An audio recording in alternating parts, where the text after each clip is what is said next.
안녕하세요, 역사 돋보기입니다. 여러분들 중에 아마 검의 매력에 빠지지 않은 분들이 없을 겁니다. 여러분은 어떤 검을 좋아하시나요? 일본도? 레이피어? 울프베르트? 총이 등장하기 전엔 검이 가장 기본이 되는 무기였죠. 그래서인지 검은 인간이 사용했던 무기들 중 가장 대중적이고 또 영화, 게임, 만화 등 각종 매체에서 가장 주가 되는 듯합니다. 검의 종류에 대해서 어디까지 알고 계시나요? 검은 역사성이 아주 깊은 무기이기 때문에 시대별로 또 공간별로 특색 있는 다양한 형태의 검들이 있어 왔습니다. 저와 함께 소드마스터가 되는 수련을 떠나보시겠습니까?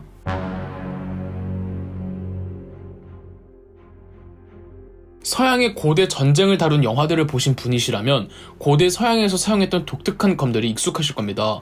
고대 그리스 병사들은 파라조니움이라는, 고대 로마의 병사들은 글라디우스라는 별로 길지 않은 검을 사용했습니다. 고대 로마에서는 이 검을 들고 싸우는 검투사들을 그래서 글라디에이터라고 불렀죠. 고대 서양에서는 검은 근접전용이라는 무기적 본질에 충실했던 겁니다. 글라디우스가 파라조니움보다는 길이가 길었습니다. 글라디우스는 뭉툭한 손잡이가 시그니처 특징이죠. 글라디우스도 시간이 지나면 조금씩 길어지긴 합니다. 서양 중세가 되면 기사문화가 정착되면서 장식성이 검의 중요한 요소로 자리 잡습니다. 그래서 서양 고대와는 다른 긴 형태의 장검, 롱소드가 나타납니다. 롱소드는 고든 칼날이 길게 뻗쳐있는 형태로 양날검이라 베는 공격과 찌르는 공격이 모두 가능했습니다. 중세를 배경으로 하는 영화나 드라마들에서 나오는 검들, 예컨대 반지의 제왕이나 왕좌의 게임에서 사용하는 검들이 다 롱소드입니다. 롱소드는 특정 검을 지칭하는 것이 아니라 중세시대에 사용했던 양날검의 장검을 통칭하기 때문에 롱소드에도 정말 많은 종류의 롱소드들이 있습니다. 그리고 유럽 어디에서 누구에게 만들어지느냐에 따라 검의 강도도 달랐으며 시간이 지나면서 롱소드도 시대를 거듭하며 진화해 갔습니다. 가장 강력하면서 서양 중세 초기에 해당하는 롱소드는 북유럽 바이킹족의 바이킹 소드였습니다. 과연 북유럽 바이킹의 무기답게 롱소드이지만 두껍고 뭉툭하며 칼 손잡이가 상대적으로 짧은 게 특징입니다. 바이킹 소드 중 가장 강력했던 검은 울프베르트로 막강한 파괴력과 검이 두꺼워 검이 부러지는 일도 거의 드물었다고 합니다. 유럽 곳곳에서 바이킹 소드를 따라하려고 했지만 형태만 모방될 뿐이었다고 하네요. 시간이 지나면서 유럽인들은 무작정 검이 크고 길다고 좋은 게 아니라 하나를 만들더라도 재질이 좋은 철을 압축적으로 만드는 게 훨씬 더 좋은 검을 만든다고 생각했습니다. 그래서 롱소드의 길이가 짧아졌고 14세기경부터는 다루기 편하고 질이 좋은 쇼트소드가 보편화 되었습니다. 쇼트소드라고 해서 단검이 아니라 롱소드보다는 길이가 짧다는 뜻입니다. 그렇다고 롱소드가 사라진 건 아니었습니다. 중세와 근세 전쟁에서 보병들이 쇼트소드를, 기병들이 롱소드를 사용했죠. 이렇게 롱소드와 쇼트소드가 공존하던 시기에는 롱소드인지 쇼트소드인지 구분하기 어려운 길이의 검들도 많았습니다.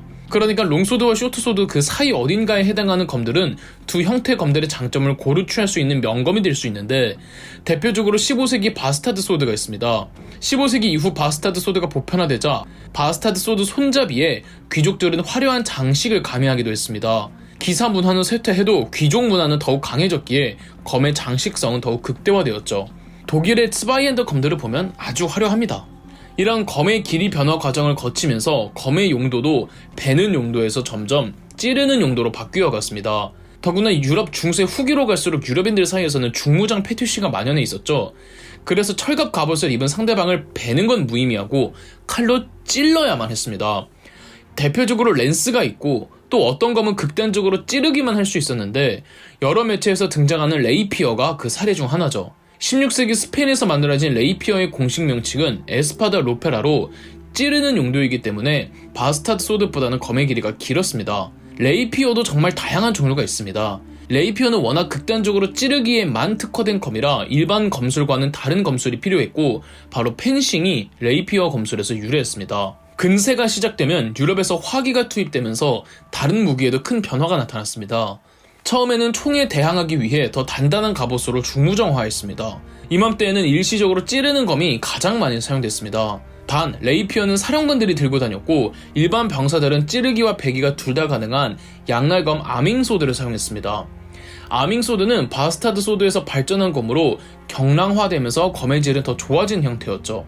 아밍소드와 바스타드 소드의 형태상 차이는 그렇게 크지는 않습니다. 그러나 총을 막을 정도의 철갑옷은 너무 부담스러웠고 점차 갑옷을 경량화하다가 갑옷 자체를 안 입게 됩니다.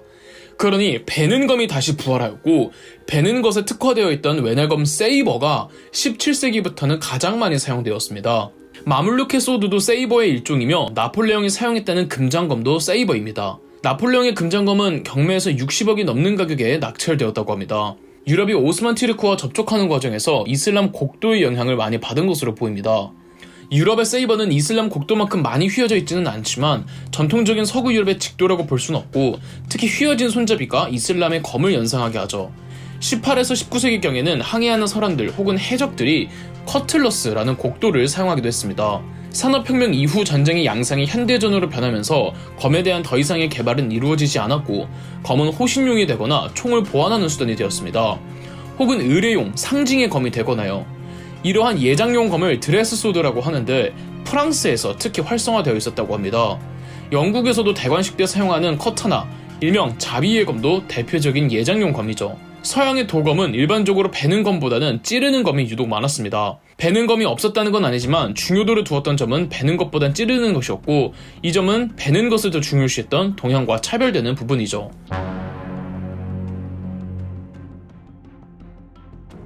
아시겠지만 최초의 인간의 문명은 메소포타미아 지역, 즉 중동에서 발생했습니다.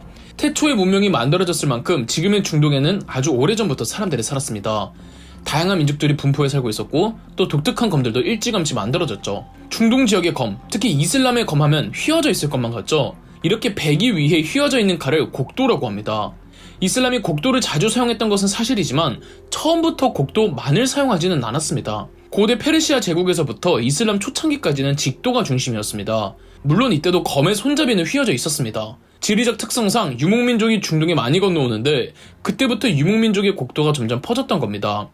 유목민족은 말 위에서 달리면서 싸우기 때문에 칼이 전부 휘어져 있는 곡도였거든요. 구체적으로 튀르크족과 몽골족이 이 지역을 장악하면서부터 중동, 즉 이슬람 지역에 곡도가 보편화되었습니다.